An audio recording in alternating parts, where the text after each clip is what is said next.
Crouse. Right. Well, John Sayles does something that I think is kind of interesting. When he casts his films, he gives you a script and he gives you a backstory of your character, and it's a very detailed kind of handwritten look at this person's life. Did he do that with you for Lone Star, and was it useful for you? Yes, it was. It was. I remember though asking him, why he thought of me and to do this thing, and I still don't know why he thought of me to do it. But I said, I love your work, and if you hire me, I'll work for scale. He said, if you work for me, you'll work for scale. Is Lone Star, I think because you had a hand in choosing which film we'll see tonight after the screening, is Lone Star one of your favorites? I mean, it must be one of, or yes. Could you narrow it down to a couple, or? I could narrow it down to about a dozen. Probably. Yeah. I like Stars Born, which most critics didn't.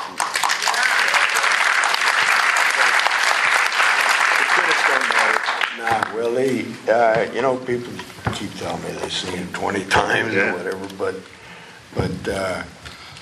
that one, I think Heaven's Gate never got a fair shake. Mm-hmm. I think the two that I did with Alan Rudolph were really good. Yeah. And also the one that Paul Mazursky did, Bloom in Love. Right. I have a friend of mine whose mother has seen The Sailor Who Fell from Grace from the Sea 84 times. She's still above ground? Yes, she is. And it's not that she loves the movie. It's not just the movie she loves. Yeah, I don't want to really get into that. That was a time when I thought, God, they pay you to do this? Now, when you talk about the performances in the films and trying to find sort of a core of honesty in them, I guess the way that you can sort of relate the two art forms that you're best known for, which is songwriting, singing, and acting, because the songs that of yours that have moved me the most and have touched me the most have been stories and have a real ring of, just what I just said, a real ring of honesty to them. And I mean, that's something obviously that you strive for in your art, right? Well, I wanted to be a writer from as early as I can remember, and I thought it would be more in terms of fiction. Yeah. I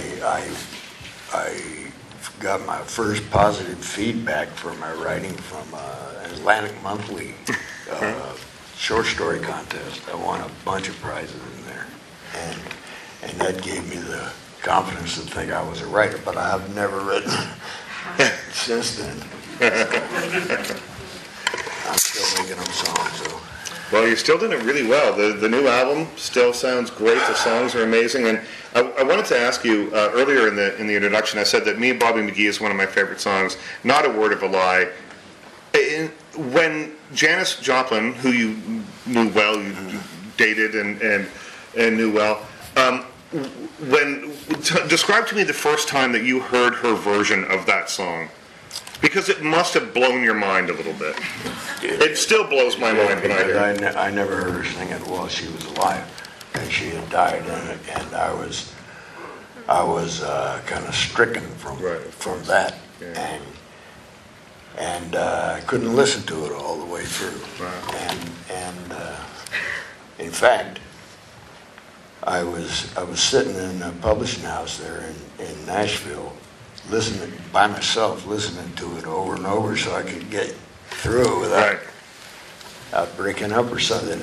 And Donnie Fritz, who played piano in my band, he came by and we both wrote a song about Janis.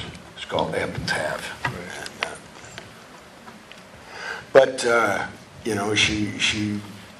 she had learned it from Bobby Newirth. Right. Yeah. And he had taught her some of the wrong words. He still says they're better than mine. As long as he doesn't get a co-songwriting credit.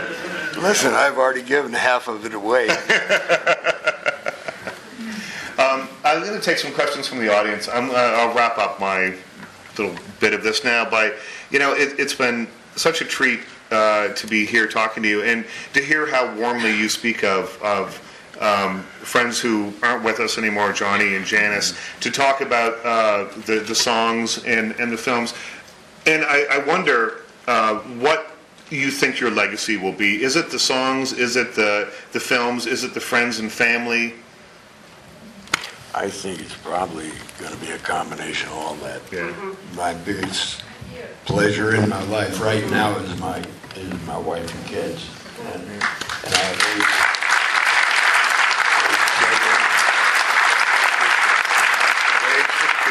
have there she is.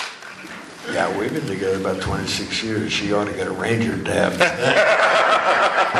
But I think I was particularly lucky to have that kind of relationship with my family after so many years on the road, where I was doing everything to alienate everybody I could. But it's worked out. Yes, it has. Yeah. And thank you. Richard Crouse.